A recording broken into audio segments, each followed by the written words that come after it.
You're entering Corsi Nation. This is the best of Mike Dr. Jerome McCormick Corsi on Corsi Nation. Mike, good to see you again. Looking forward to the interview. Great to see you, Jerry. We have Mike's books. He started with the book on the case to impeach Joe Biden. And this book is published by Bombardier. It's done very well. We've had a couple of interviews on this. Bombardier is, of course, Post Hill Press, and I'm an acquiring editor for Post Hill Press. And Mike has had these in the works before I became an acquiring editor. That's kind of full disclosure. And Mike has worked as a professional stenographer in the White House. And Mike, what years did you work and for how many presidents? Well, I started there in 2002 and I went all the way through 2018. So I worked with President Bush and Vice President Cheney, President Obama and Vice President Biden, and then President Trump and Vice President Pence for 1 year.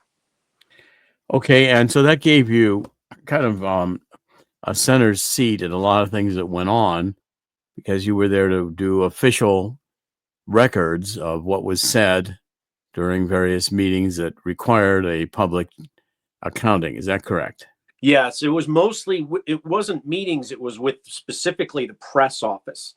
So anytime, and I worked specifically with Joe Biden from 2011 through 2017, and he was a handful back then, and that was when he had his mental acuity up to 100%. And then he just faded out of view, and by 2020, it was obvious to me he couldn't have been president, but they faked the election and got him in there. And so I started writing these books about how Joe Biden really shouldn't be president. And then some Marco Polo group gave me the Hunter Biden laptop in 2021. And I was able to dig in there and find emails, cross-reference emails of discussions between Hunter and his dad with times that I knew I was traveling with him to Ukraine or China and even the Vatican. I traveled with Joe Biden to the Vatican. And that's where all this criminal activity came from. So that's where I wrote the book and called him a criminal. There's a case to impeach. There was a case to impeach him. Now there's a case to put him in jail because this all predates his presidency. So he can't pretend he's got presidential immunity for stuff he did when he was vice president. Well, again, we're going to focus today on the things that have to do with the Vatican. Yeah. And you're coming out with a new book. What's the title of your new book? The new book is An Almost Insurmountable Evil, how the Obama deep state defiled the Catholic Church and executed the Wuhan pandemic. That's going to be in print right after the inauguration. Is that right? Yeah, February 5th is the time it goes to print on demand. So you can order it off Amazon. This or is Barnes the and best Noble of February Dr. 5th. Jerome Corsi on Corsi And Nation. it'll be, again, by Bombardier Books, which is an imprint of Post Hill Press. Correct. Okay, and so that's forthcoming. And your Substack, what is your Substack? So I'm going to refer to a couple of Substack posts you've done, which I think are particularly good and relevant. Right. The Substack is Midnight in a Laptop of Good and Evil. Basically, it's me diving into the Hunter Biden laptop and digging out Joe Biden's evil. And I stumbled across this collaboration between the Obama-Biden White House and Theodore McCarrick about a year ago, and realized that this was the beginning of them using and I think McCarrick was a CIA asset or deep state asset, intelligence community asset. They used him to install Pope Francis to make the church a political arm of the Democratic Party for Obama. Democratic Communist Party. Yeah, that's right. Democratic Communist Treasonous Globalist. Party. Yeah. Globalist Party. Right. Designed to really destroy the United States of America and replace it with a new world order, World Economic Forum, oligarchy. Exactly. And so I want to focus on a couple of your posts. And Chris, the first one I want to do is this deep state Hollywood evil behind the anti-Catholic conclave, which is one that was on December 17th, 2024, Substack. That's it right there. Now, we're going to cover a couple of the bottom line conclusion we're going to come to is that the CIA was deeply involved in a coup d'etat in the Catholic Church, just as it was trying a coup d'etat against Donald Trump with the CIA and the Russian collusion hoax. And that's going to come out. But there was also a deep state plot in which the CIA conspired with Obama to have Pope Benedict resign, and Pope Francis Jorge Bergoglio from Argentina, made Pope. And the primary idea was that Bergoglio was a Marxist, leftist, and globalist, and he wanted to establish the LGBTQ as the cornerstone policy of the Catholic Church, which was a completion of the Vatican II, which goes back to 1962, when the church started becoming more progressive and open to the radical left ideas. Is that a good summary, Mike? Yeah, that's right. Yep. They McCarrick had been put into the Washington diplomatic whirl in the 90s when he was an archbishop in New Jersey, and pushed up through the ranks by George W. Bush's dad and the CIA to become this sort of global ambassador for the Vatican to China, to Iran. He went to all these hot spots. And he, at the time, was a pedophile. He had been raping seminarians in his summer home in New Jersey. And so they knew, the Vatican knew this, and the CIA, in my opinion, knew it. And they used that as sort of, he was their kind of leveraged operative. And they pushed him into the Vatican, and they gave him, I think, a lot of money. His strength was that he was a fundraiser. That was his special sauce. Well, who did he do that? Who gave him his money? They never really identified them by name. It was always wealthy Catholics. Well, maybe the wealthy Catholics were the CIA buying influence into the Vatican. And that's how they got Bergoglio into the papacy in 2013. And it was directly through his meetings. McCarrick would go into the White House and meet with the White House Chief of Staff, Dennis McDonough, also a Catholic. He had two brothers who took holy orders. One resigned. One was was demoted from a senior job to a junior job because he was covering for pedophile priests in Minneapolis, St. Paul. So this darkness that was in the Vatican was also carried into the Obama White House regularly by McCarrick and connected to Obama, Biden, and Dennis McDonough, and run into the Vatican with McCarrick. Okay, so now we've covered this before in a few previous podcasts that we've done, but first of all, McCarrick was not only having sex with adult male seminarians, he was also having sex with underage altar boys, correct? Yes, he was. That's eventually what got him kicked out of the priesthood. He was delaicized. When somebody in the 1970s, there was an altar boy who said he raped me, and they did an investigation. That's finally in 2017, that information came out. So this is important that it was in 2017 because this is after Trump has come in, and the CIA has to cover its tracks and has to get rid of this guy who's been their operative for years, decades rather. And so they got this old case pulled up, and the Vatican took a hold of it and used it to get him out of there. And that's what they did.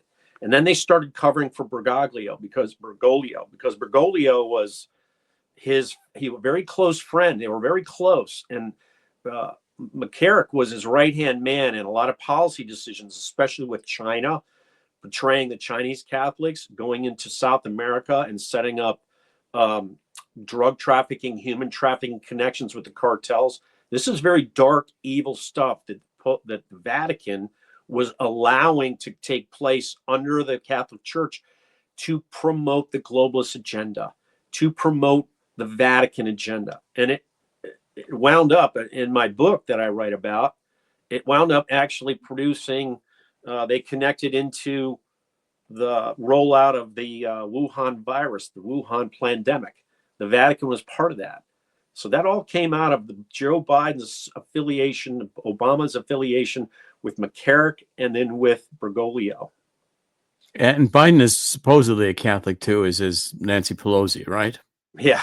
Nancy Pelosi and Senator Leahy was a Catholic. Dennis McDonough was a Catholic. John Brennan, who was head of the CIA, was a Catholic. In 2017, Mike Pompeo took over the CIA, but he named Bill Barr, who was a Catholic, to be on the CIA advisory group. That's when they got rid of McCarrick. So they were starting to move on protecting Bergoglio ever since Trump came in. Bergoglio had some anti-Trump comments when Trump was just a candidate running. He tried to influence that election with some comments, and one of the famous ones is, "I'm impressed with people who build bridges, not walls," because Trump was talking about building the walls, and so that became a big part of these Hollywood films and presentations. We'll get to that in a minute. The key story here is that McCarrick, who was ultimately the Archbishop in Washington, D.C., was this fundraiser. He was CIA affiliated. I'm sure he was recruited by the CIA when they knew he was homosexual and a pedophile, and that this was a vulnerability that they could use to make sure he worked with the CIA. And the first plot was to get Pope Benedict to resign so they could make Bergoglio from Argentina Pope, and he brought in the LGBT agenda. Now, McCarrick ultimately, as Mike just pointed out, 2017 was the way they had the Catholic Church had an investigation. This older boy who said he'd been raped. They finally validated that case, and it was a good excuse to say that Cardinal McCarrick was now defrocked. He was laicized, which means he was no longer a cardinal. He was no longer a priest, but he was not excommunicated. Correct? He was still a Catholic. Right. Yeah. He hasn't been excommunicated yet. Well, probably never will be. He's been put away in a home somewhere and protected and isolated so the press can't get to him. And he's been yet protected in a cured way to keep him out of the public view. Still alive and still very much a force behind the scene, although with no official position. And again, now no longer able to act as an emissary in the Biden administration because, again, he was marginalized during the Trump years. And one of the things they did is there were several lawsuits raised against him in Minnesota or Wisconsin. And as part of the process of sort of silencing him, he was found to be non-compos mentis. He wasn't able to stand trial. The judge said, no, he's too old and infirm. It was just kind of like what they did with Joe Biden in that Robert Hur report. They said, he's an elderly man who can't remember. So that's what they did with McCarrick, and they did that in 2020. It was the same excuse that got Biden from being prosecuted or investigated as president for all the corruption in Ukraine and around the world, China, etc. Right. Bribery schemes, taking money for policy decisions, and the story coming out that Hunter Biden was a CIA agent, and this all was a CIA operation, which the CIA has evidently admitted as part of the protection of Hunter Biden. And that story has gone little reported. But the point is that the CIA is deep into this, and what Mike has uncovered is a whole web of very, very evil doings, so that just again, to cut to the end of the story, McCarrick goes to China and cuts a deal with China that allows the Chinese to suppress Catholics in favor of those who will go along with the LGBT or this new church, which is no longer theologically valid and get traditional Catholicism, and suppress Catholics, suppress religious freedom in China under the name of Pope Francis reaching out to China and establishing positive relations through McCarrick, correct? That's right. Yep. It's pretty shocking. And then in Venezuela, what they did was they worked out a deal with the cartels through the office of the president of Venezuela, where the Catholic Church participated in drug trafficking, pedophilia, sex, child sex labor, the sex trade, and every other evil thing you can think of, with the complicity of the government involved. Is this all correct? I mean, this is, again, you document at length. It was Honduras, the government of Honduras. That's Honduras. That's who Joe Biden set up, knowing that the president of Honduras was smuggling drugs into the United States, smuggling cocaine in the United States by the ton.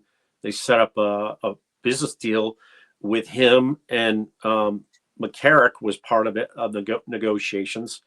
And that's what allowed, millions upon millions of illegal immigrants to come to the United States during the Biden years. That was part of what they were doing. That was the globalist side of what they were trying to do, was build bridges, not walls. They were building bridges to change the voting structure of America by having this Great Reset program. And also at the same time benefiting themselves and the CIA with the drug trade, the sex trade, the child sex labor trade. Child sex trade is, I think, one of the most horrific things on the face of the earth, taking innocent children and making them subject to adult pedophilia. And the children don't understand. They're abandoned. They are separated from their parents and thrown into this hell limbo stage where they're abused on a continuous basis, and they're psychologically and morally just destroyed as human beings. Right. All for the advantage of these demon satanic pedophiles that want to take advantage of sex with children. Yeah, it's evil. It's absolute darkest evil. Okay, now today we're going to concentrate on a couple of the Substacks that Mike has written. I want to start with this first one about the deep state Hollywood evil behind the anti-Catholic movie Conclave. Mm-hmm. Now, I'm not sure everyone watching this has seen Conclave, but it is I've watched the movie. It's ultimately a disgusting movie. What it is the story of the Pope dies, and you have an A-list cast that is in the movie Conclave, and some of the best actors in the world are including Ralph Fiennes, who's in it. Ralph Fiennes has had a distinguished career as an actor, and he plays a central character in the Conclave. The Pope dies, so in the Catholic Church, that's sede vacante. It means the seat of St. Peter, the Pope, is vacant. They have to have a conclave in which the cardinals of the Catholic Church are assembled into the Sistine Chapel in the Vatican, and they are locked up until they come out with a new Pope being elected by the cardinals, voting for the Pope. And it's a secretive process, but occasionally there's leaks as to what goes on. And in this movie, it's a very conspiratorial movie in which a lot of the forces competing for the papacy are exposed to want the papacy for money or power. And ultimately, there surfaces this mysterious cardinal from Kabul, and he happens to speak Spanish, and he comes on first as kind of a shadowy character, but then he gives a speech at the end of the conclave in which he's talking about how the Catholic Church needs to reach out to the downtrodden, and the Cardinal of Kabul is made the Pope. A surprise move after this speech. But he reveals himself to be not only LGBT, but he says that he actually has the internal sex organs of a woman. So he's, as it were, a hermaphrodite. It's a male with female parts. And the Catholic Church is accepting him as their new Pope in this inclusive idea that we have to reach out to these disadvantaged minorities. marginalized populations that are not served by the Catholic Church. Now, the movie, I think, is disgusting in that Catholic Church has now got a hermaphrodite as Pope, which violates every teaching in the Catholic Church that sex is about procreation, the creation of new life, and the raising of that life in a moral Christian education, specifically Catholic education, if you're Catholic, that is designed to acknowledge God as the only creator of life, and that men and women are created to have sex in order to procreate. It's not just for fun and games. And homosexuality and other forms of deviance are regarded as deviant, not just to be understood and sympathized. But the movement in Catholicism under Pope Francis is this synodal movement. I have a book I'll pull from my bookcase here in a second. The synodal processes are bishops holding meetings with the followers of the church to identify these marginalized minorities and to establish contact with them. And it starts out with the idea that the priests ought to care about the poor, the sick, the downtrodden, those who are less fortunate in life. Jesus cured lepers. Jesus reached out to the poor. And so this is an extension of Jesus's ministry, but they extend it to the LGBT as if these were just poor children who have a perfect right to have the sex the way they want to have it. They can do anything they want to do, regardless how sacrilegious it might be. And these are just all accepted. These are not lost sheep. These are just people the Catholic Church needs to reach out and make a home for. Mike, is that your understanding of the synodal movement? I want to get this book while you're answering. Yeah, that's right. I mean, that's a Pope Francis. He really pushed the synodal movement, and you saw it in some of the acceptance that the Vatican has tolerated for, this is kind of the outrage that was generated by the demonstration of anti-Catholic imagery during the Olympic opening ceremonies parade in Paris. And they just tolerated that. It was, the Last Supper sort of caricatured as an LGBT gathering, dinner, orgy, who knows what. And, it really bothered people. And that was probably one of the focal points that was global. It was totally unnecessary to make that part of the Olympics, and they did. And the Vatican just sort of tolerated it for a couple of days, and then they released a very tepid statement condemning it, not condemning it, just sort of criticizing it. So there's been a lot of those instances along the way with LGBT, but also with the immigrant refugees, what the illegal immigrants, what Pope Francis refers to as refugees. They've made that a big change in their nomenclature, where they talk about refugees, like these people have to be here because they need the help of that's the globalists. We have to help everybody move into these wealthy Western countries and take them over for our purposes. And so that's what the synodal movement to me means, is this sort of changing of the societal structure, using a church to change society. Well, there's a book which I recommend to everybody. It's called The Synodal Process.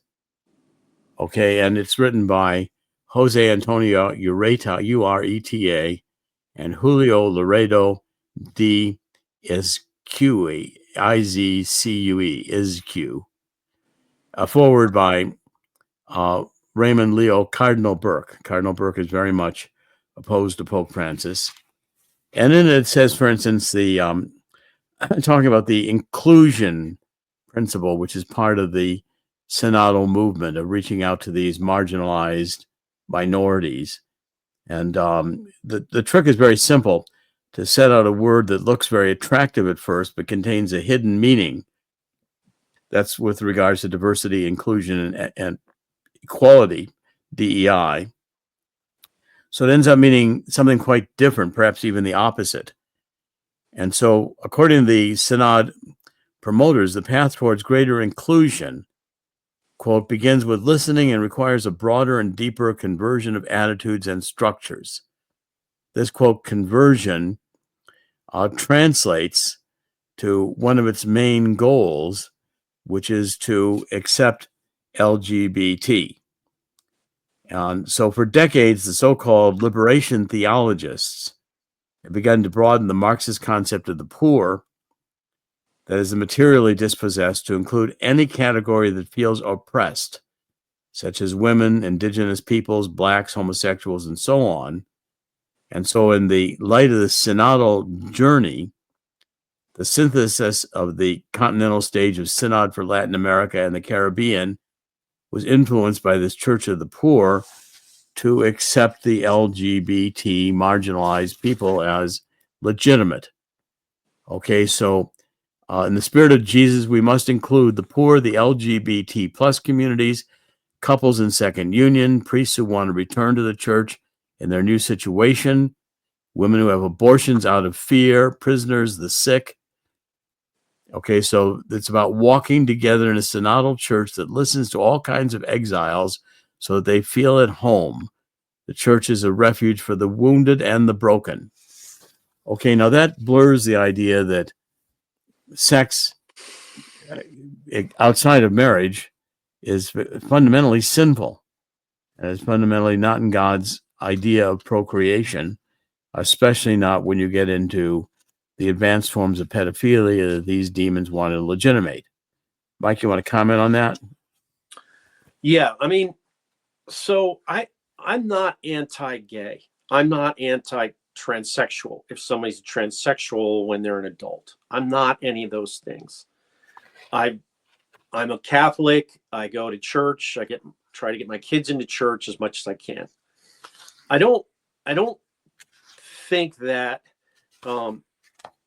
I don't understand the process by which they're politicizing the church to the extent they are. That's what I object to. I object to when Obama and Biden and Dennis McDonough, through the CIA's involvement of Cardinal McCarrick, politicize the church for their goals. And, you know, the LGBTQ, whether it's LGBTQ or the refugees or the illegal immigration free-for-all on the southern border, it was all tremendously damaging to our society, to our culture. And we're seeing that in the West, in European countries now. I mean, a lot of the immigration free-for-all is affecting the safety and security of European communities everywhere. So that's what we're trying to wrestle with.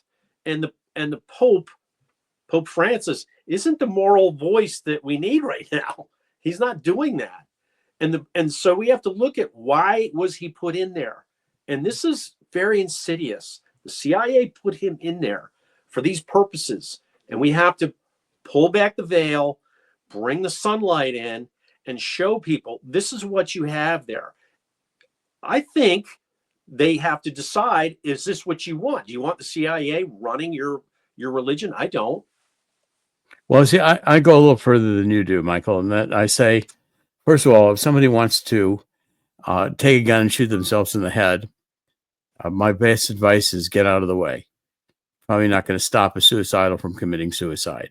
Right. We might make certain efforts, but beyond that, a determined suicidal is going to commit suicide. Okay, and so you say, sorry to hear that, but goodbye. And one less to worry about.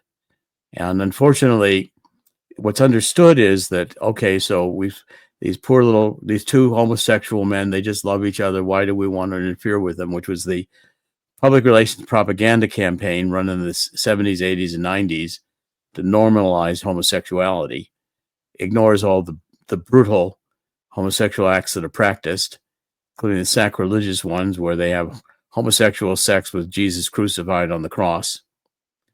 And the whole idea is that the understanding of the CIA and these demons is that once you normalize these behaviors, and demand that they be celebrated by the majority, you've opened the door to Satan.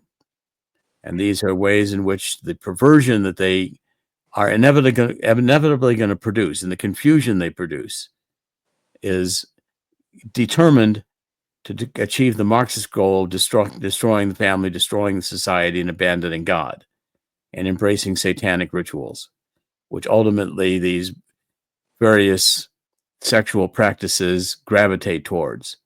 So if you can accept homosexuality, why can't you accept bestiality?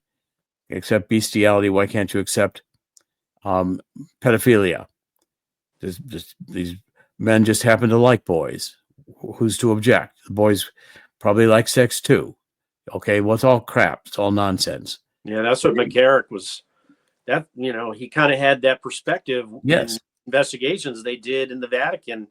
You know, he said, well, it was consensual. They weren't children. But when they found out that he had done it with a young person who was a minor, that's when the Vatican finally acted. But they hid that for decades. If you could do pedophilia, why can't you do necrophilia?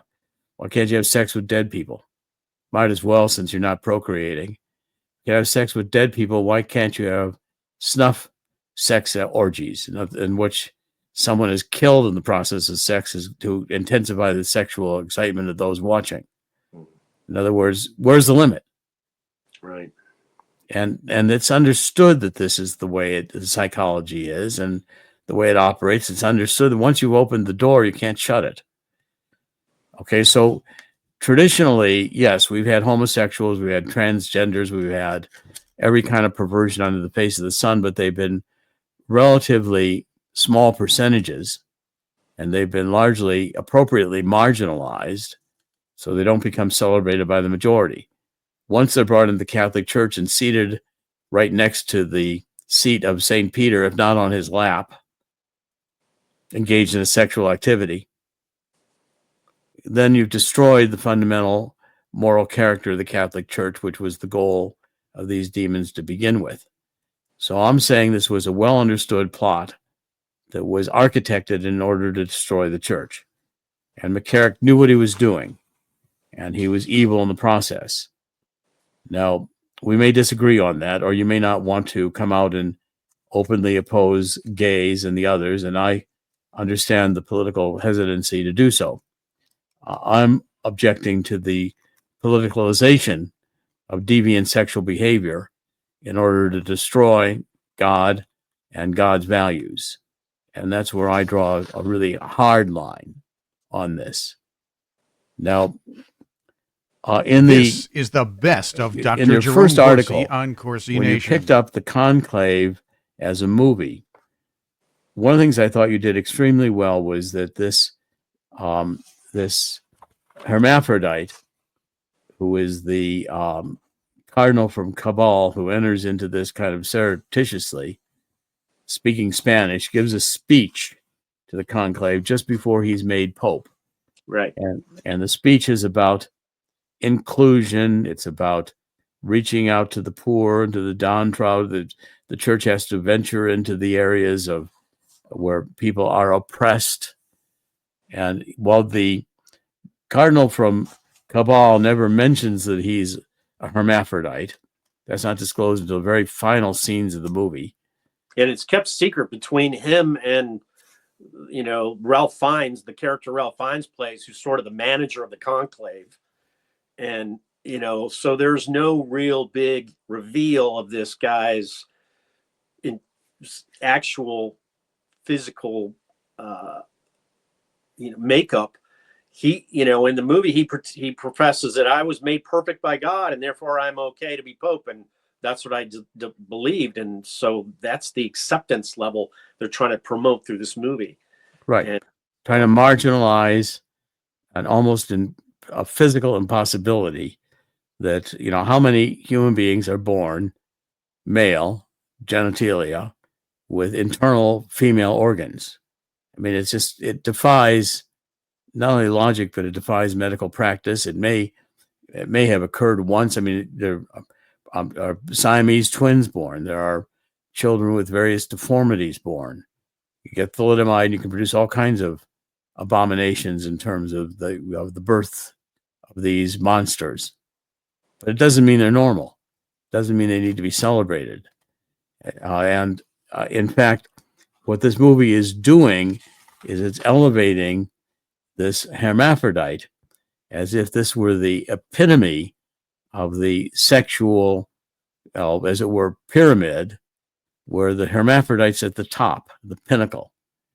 And it's based on a speech that McCarrick gave when McCarrick was describing in a speech that he gave, which was copywritten, but yet made public, in which he describes the conclave in which Bergoglio was made Pope, in which Bergoglio played the same stunt. Right. He gave a 4-minute speech, which was rehearsed, and it was breathtaking. They all stopped and listened to it. It's like, reminded me of Obama's speech in the 2004 Democratic National Convention when he got to do a headlining speech. And he said, "We are all Americans. We're not red Americans and blue Americans. We're not this, we're not that. We are all Americans." Okay, in which he was erasing the LGBT and all of the distinctions as if, the fundamental fact that we're all born in this country and Americans means that you've got to accept everybody and everything under the sun. That's right. The whole idea. God created it all, so what's wrong with it? Yeah, and so that speech by McCarrick took place in 2013 in front of an audience of high-profile Catholics at Villanova University. It was the fall of 2013. So Bergoglio had been installed as the Pope.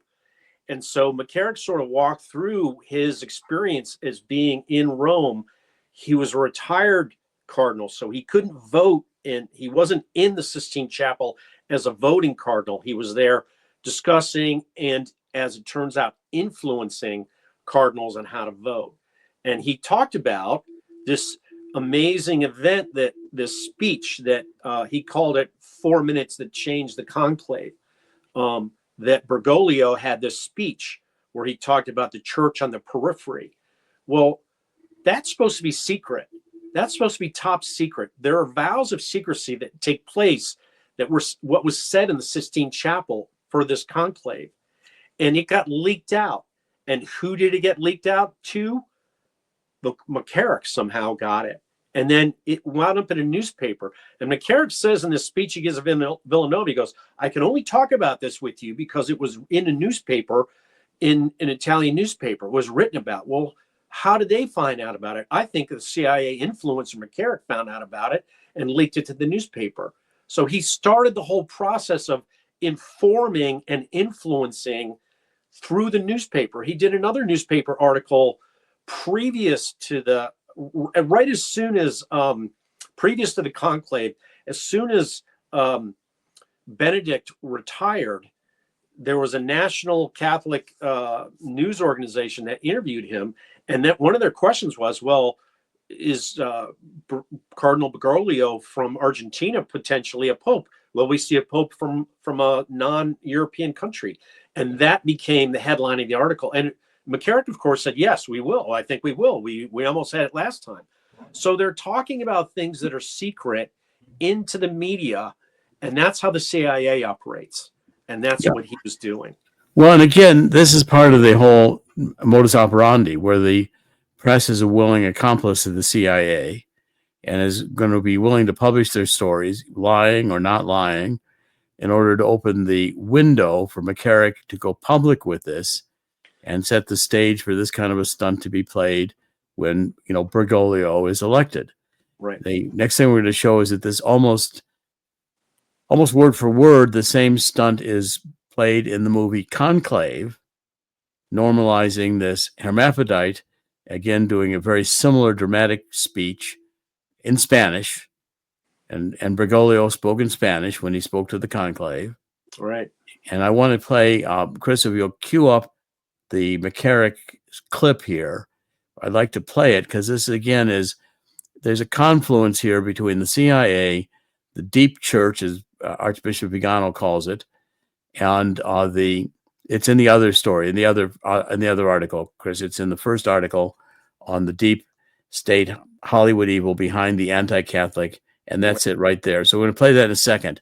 But you've got working together the deep church, McCarrick, a pedophile, homosexual cardinal who's going to be defrocked and lay it, no longer made it, but not excommunicated, no longer made a priest or a cardinal, but not excommunicated, not thrown out of the church for his sexual behavior. And cooperation between the deep church, the CIA, and the intelligence agencies, the media in terms of the newspapers and other print media running in advance of the story, and then taking it back to Hollywood, where Hollywood's a willing accomplice, to make a movie about this and to normalize this whole abomination. And I use abomination with specific reference to my 2008 book, Abomination, which I chose as the title coming out of Daniel, Abomination of Desolation. And Obama-nation is not just the abomination, it's an abomination. So let's listen to this speech. Of the non-voters, that's about everybody spoke. Of the voters, maybe half spoke because they could speak later in the halls, in the lunchroom, and walking around. Almost the last day, they called Bergoglio. He's talking about the conclave of the cardinals. For 4 minutes, period. This is Bergoglio. Although he had obviously prepared, and without a watch. And he went on, and he spoke about something which we've heard from him now quite a bit. The church on the periphery. That's the word he used, periferio in Spanish, because he spoke in Spanish. And he said, that's where the church has to be now.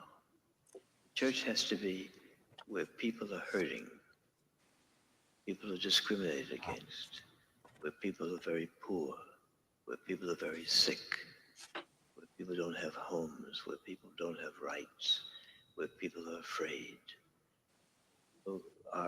do not know how to love God anymore, where people don't have comfort in God's presence anymore. And you went on for 4 minutes. Stop it there for a minute. Stop it there for a minute. Stop for there. Say, Chris, stop it there. So notice how he's talking about the marginalized. It's always the poor, the sick, the downtrodden. These are people for whom it would be normal to have sympathy. Okay, it's like talking about the sick. They're not necessarily there because of a fault of their own, you would say, or if they are at the fault of their own, they're fallen and they need help. And it's right to reach out to them as broken or fallen to try to get them to get back on the right path. He doesn't say a thing about LGBT. He doesn't say a thing about homosexual practices that are sacrilegious with regards to Jesus' crucifixion. He doesn't talk about snuff films. He doesn't talk about necrophilia. Doesn't talk about pedophilia. But all those by inclusion are the people who are misunderstood, who can't get close to God. And it's our fault because we don't reach out to them as the church. That's the language perversion in here. Mike, would you agree? Yeah, that's pretty accurate. I mean, this is a CIA influencer. He knows what he's doing. He's been doing this for a long time, and he knows his role in this in front of this audience. And it's very unusual that he comes out and has this statement at this time. At that time that he was making this statement, he was already putting together with Pope Francis a pro-refugee program that was going to roll out the next year. So this is the winter. This is October of 2013. By a couple of months later, there are already unaccompanied minors, young children, showing up on the southern border of America from South American, Central American countries, Honduras, Guatemala, El Salvador, Mexico. And these kids come from nowhere, and no one's really sure how they got there. So this is, and McCarrick is talking about, at this time, he gives a speech in Villanova. He's put a op-ed in the Washington Post about, we've got to bring the illegal immigrants out of the shadows. So he's part of this process. It's a political movement behind the scenes in coordination with Obama. They want to bring in all these foreign illegal immigrants to make them Democratic voters. That's what they wanted. That was the whole purpose. And let's get to the root of it. Obama's homosexual. He's at least bisexual. And that's I don't think my there's, opinion. That's correct. and certainly Larry Sinclair's opinion. And there's credible evidence, I believe, that Obama is at least bisexual. And preference, usually many men who are bisexual, their preference is sex with men. It's like lesbians, the preference ultimately ends up being sex with women. They may be bisexual, but it's not the preference. And you get a situation here where this is being normalized. Okay, and McCarrick, let's play a little bit more of McCarrick, and then I want to go back to the Conclave movie. So, Chris, we'll pick up where you left off on McCarrick.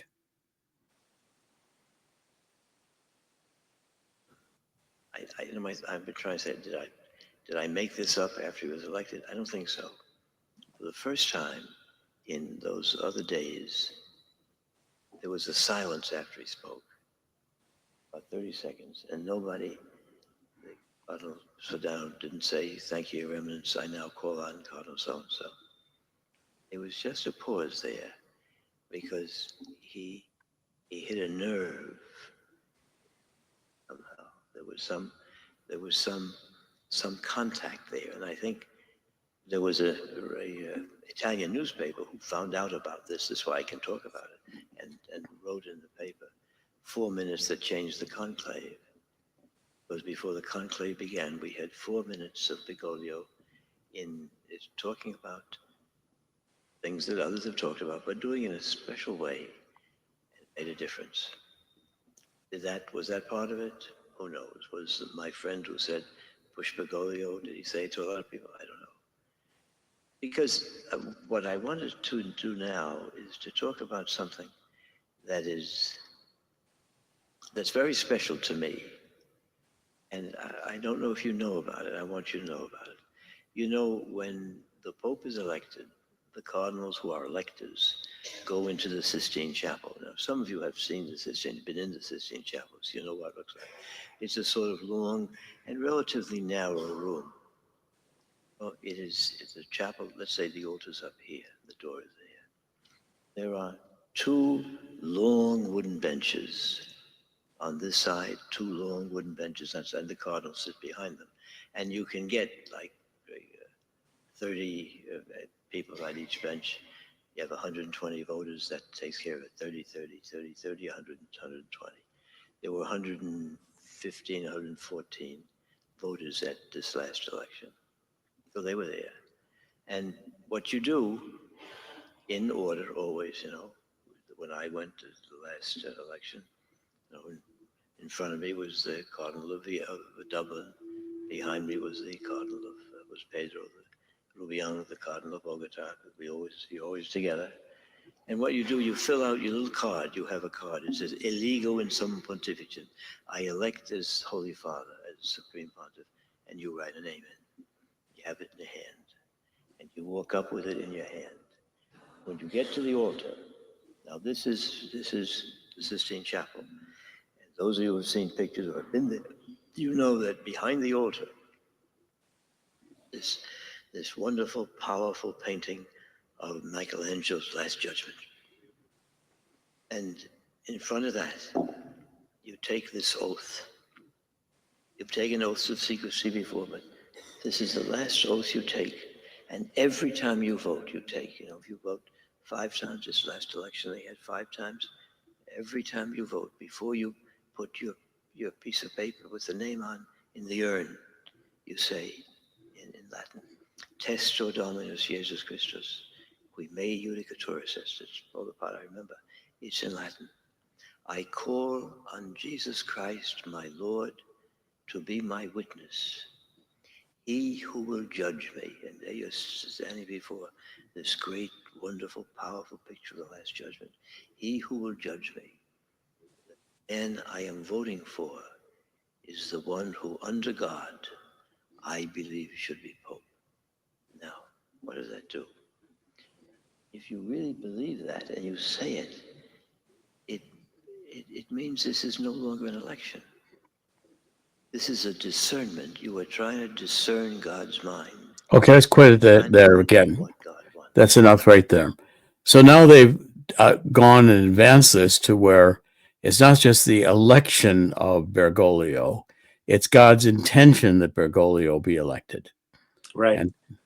And so they're trying to say this is God's will that's being done, even though they are putting into place Bergoglio, who himself has a questionable record of having born a child to him of his own misbehavior with pedophilia, etc. There's a long record of Bergoglio in Argentina that's been suppressed.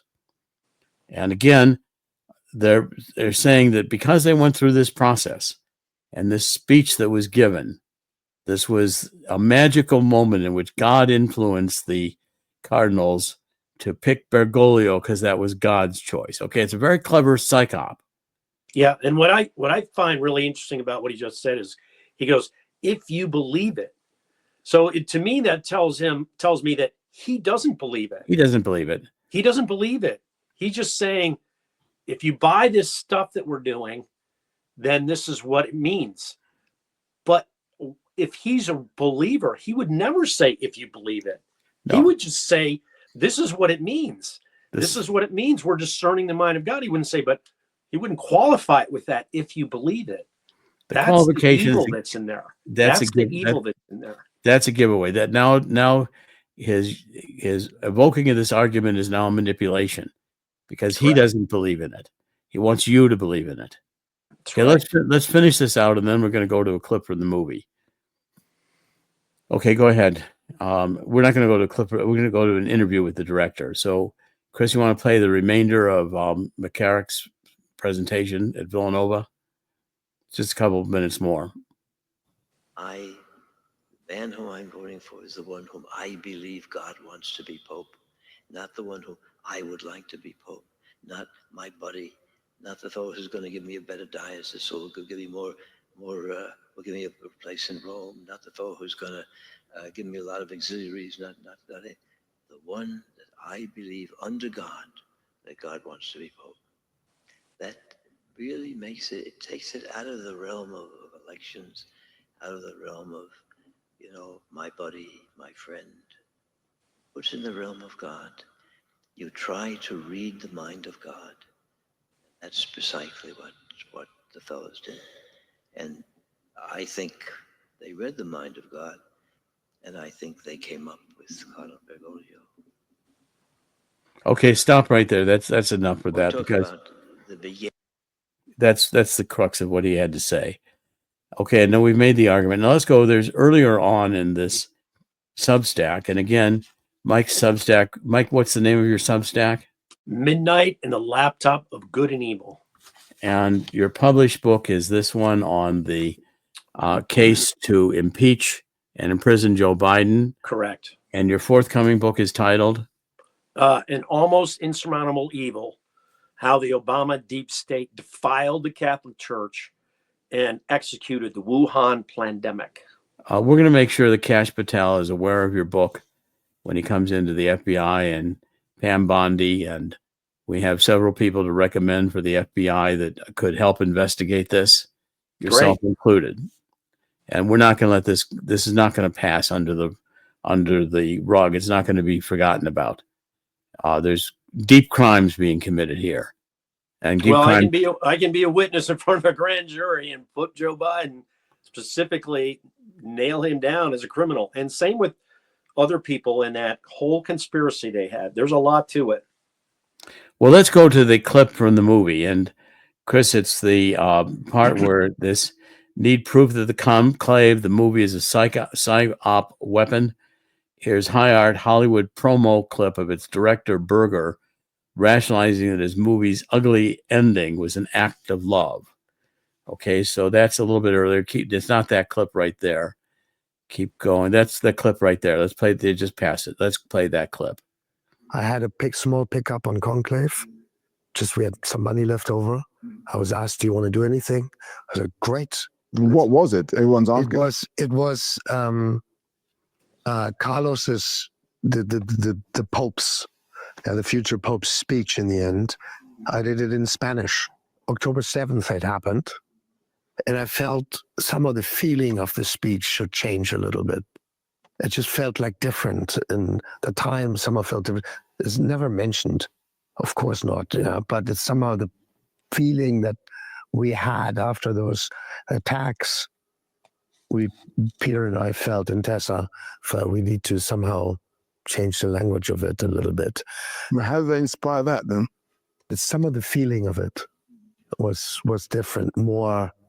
It sounds a bit simplistic, but thinking about love more than war. I had a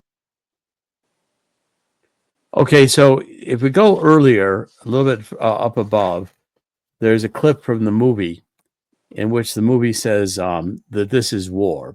Just play that clip. I should pretend this conversation never took place. But it has taken place. This is a conclave. It's not a war. It is a war. And you have to commit to a side. Okay, the point of that clip is that the movie itself presents this as a coup d'etat in the church. There's a group in the church trying to take over. It is a political process. It is a war. It isn't a God selection. It's a power selection.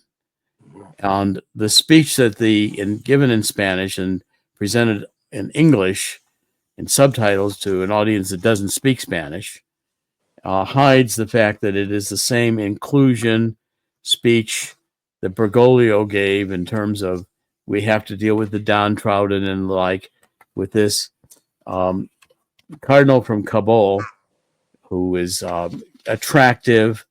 He's not admitting to being a hermaphrodite at this point. He looks like he's just a innocent, meek, but lovable cardinal who shows up accidentally and is allowed into the College of Cardinals conclave. And he's speaking in his native language, and convincingly in Spanish. And so the Berger's genius is to depict this trans character in translation giving a Bergoglio speech. And it's kind of wink wink that Bergoglio knew what he was doing. This knows what they were doing. And the whole thing was designed to get a LGBT, or in this case, an even more extreme hermaphrodite made pope. And this is supposed to be God's selection. Now, if you want to pervert the Catholic Church, I can't think of anything more perverted to do than what was done in this movie and what was done in reality with Bergoglio. Mike, your comments? Yeah, I mean, you could kind of see it coming once they showed this unusual character. This coming is in. the best of And, Dr. Jerome Corsi on Corsi So, Nation. when you get to the ending, it just was it was just Hollywood crap. And so, I mean, it hasn't been very well liked. I don't know if they get any Academy Award nominations out of it. Not like the two Popes movie of 2020, which did get several Academy Award nominations.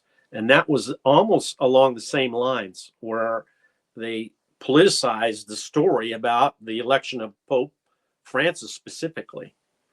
Well, we'll do another interview next week on that, and I want to cover the two popes on Netflix as a separate presentation. Yeah, okay.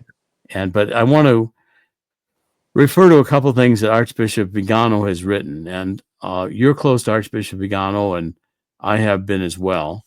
In fact, I want to hold up, we published in English this book on the excommunication of Archbishop Vigano by Pope Francis, because Archbishop Vigano has spoken out forcefully against Bergoglio, against McCarrick, against the homosexuality and LGBT, against in the church, against Vatican II.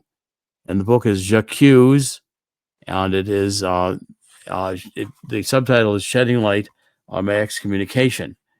And I basically wrote a preface to this, and I said, with this title, His Excellency alludes to the short essay J'accuse le Concile that Monsignor Marcel Lefebvre, founder of the Society of St. Pius X, wrote in 1976. French Archbishop wrote, "It is essential to demystify this council, the Vatican Council II, that those responsible for Vatican II wanted to be pastoral, due to their instinctive horror for dogmas in order to facilitate the official introduction of liberal ideas into a church document. But once the operation was completed, they dogmatized the council, operating it to the Council of Nicaea, comparing it to the Council of Nicaea, claiming that it was equal to all the others, if not superior. And what the Vatican Council did is it introduced the spirit of the progressive woke left, in which Bergoglio basically sided with the forces of darkness. And what Archbishop Vigano wrote is that globalism supports LGBTQ plus ideology. Bergoglio authorizes the blessing of same-sex couples and imposes on the faithful the acceptance of homosexuality, while covering up the scandal of his proteges like McCarrick and promoting them to the highest positions of responsibility. Whenever governments at the service of the World Economic Forum have introduced or extended abortion, promoted vice, legitimized homosexual unions and gender transition, encouraged euthanasia, and tolerated the persecution of Christians, not a word has been spent in defense of faith or morals that are threatened or in support of the civil battles so many Catholics who have been abandoned by the Vatican and the bishops.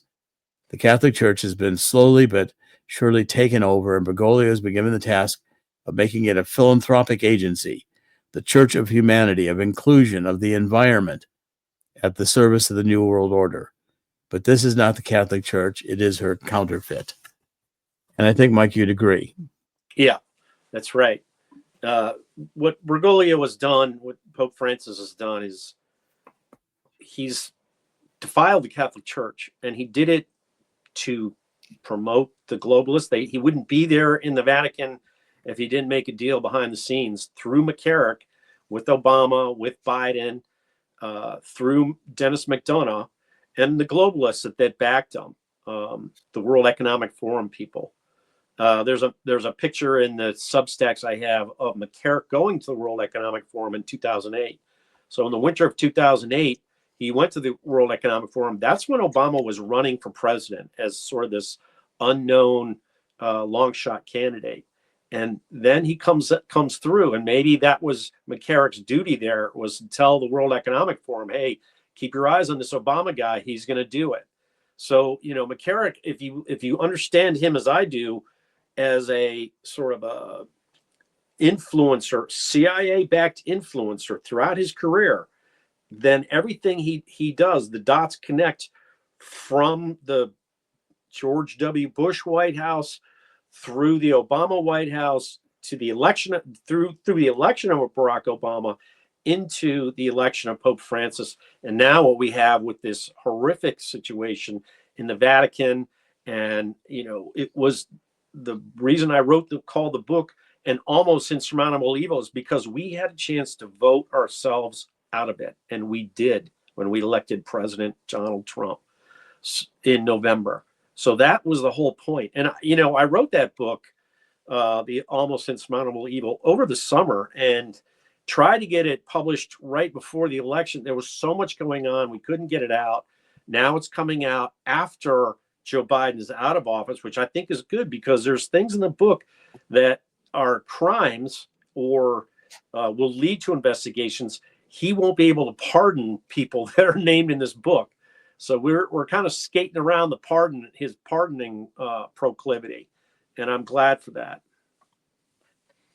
Thank you, Mike. We'll do an interview next week on the Two Popes Netflix film. And then when your book is out after the inauguration, we'll cover it as well. Oh, great. And so I think we've done a series of programs with you here, and we're building a series of programs which I think expose the evil of the Obama administration, the hatred of the church, the hatred of God, right, the willingness to glorify homosexuality, lesbianism, pedophilia, every kind of sexual abuse you can think of is all normal. We should celebrate them. And the evil purpose of subverting the Catholic Church into an LGBT community, and the whole idea, the whole purpose of what Archbishop Bergoglio is doing is he's saying that the real heretic is Pope Francis. And he's been excommunicated because he dared to do what have for centuries been the duty of especially the cardinals and the hierarchy of the Catholic Church, which is namely to proclaim the Catholic doctrine, the traditional Catholic theology and liturgy against the progressive heresy of Vatican II and Pope Francis, which is now in command of the Catholic Church, and dared to excommunicate one of the, I think, most profound and deep thinkers about the Catholic Church, its history, its theology, its purpose, and God's intentions for human behavior, which do not include satanic acts of sexual depravity glorified as if we were doing homage to the poor. Mike, any final words before we conclude? Yeah, I mean, the point I make over and over in my book, The and Almost Insurmountable Evil, is who was McCarrick working for? And now, who was Pope Francis working for? Are they working for God? It's like the Catholic Church is no longer the Word of God. And I've written this in an email to Archbishop Vigano. When you tell the truth, you're telling God's word. So this is the truth about what happened. What I know happened in the Catholic Church and in the Obama-Biden White House. It's God's word, and God's on our side. He does not want his church destroyed by politics. He doesn't want that. And so we have to start by understanding where it is and how to unravel this evil that's in there. Well, as Jesus said to St. Peter, the gates of hell shall not prevail against it, against the church. And the gates of hell will not prevail here either. They'll be turned back to hell. But in large part, Mike, your work exposing this from the inside, having seen what you saw as stenographer and now documenting the Obama and this tremendous perversion of faith, not only with Bergoglio, but we can demonstrate happened in Honduras with the Biden administration and Obama. And I think we're going to expose once and for all the CIA is involved in the deep church, just as it is in the deep state. That Obama is working for the CIA, probably was always a CIA agent in creation. Their aim is to destroy God and destroy. They're depopulationists, they're demons. That anyone who would create an agreement blessed by the Catholic Church with a president of Honduras that would lead to drug trafficking, the sex trade, pedophilia, and children sold into sex slavery, deserves to go to hell. Not only that, they deserve to be exposed and criminally prosecuted. And so therefore, we're going to bring this to the Department of Justice and the FBI as a case that needs to be investigated as crimes against humanity that lead to the highest levels of the U.S. government and the Catholic Church. And Mike, your work has been instrumental in bringing this forward, and we will continue to do enough podcasts to get this out to the American public to make sure your important work gets the attention it deserves. Thanks, Dr. Corsi. Okay, as Dr. Jerome Corsi, I want to sum up by saying, in the end, God always wins. God will win here too. I implore everyone in the spirit of 2 Chronicles 7:14, let's get down on our knees and ask God's forgiveness for allowing this depravity to run rampant as it has in the past few decades. God will hear our prayer and will heal our land, and the criminals who have caused these abominations will be brought to justice, if not now, certainly in the Last Judgment. It was Michelangelo depicted the Sistine Chapel, in front of which Archbishop McCarrick describes an apostasy being conducted for the CIA in the election of an illegitimate pope. Celebrated now in a movie of an even more bizarre, sexually compromised pope that we're supposed to celebrate as the Vicar of Christ. It's not going to happen on our watch. This is the best of Dr. Jerome Corsi on Corsi Nation.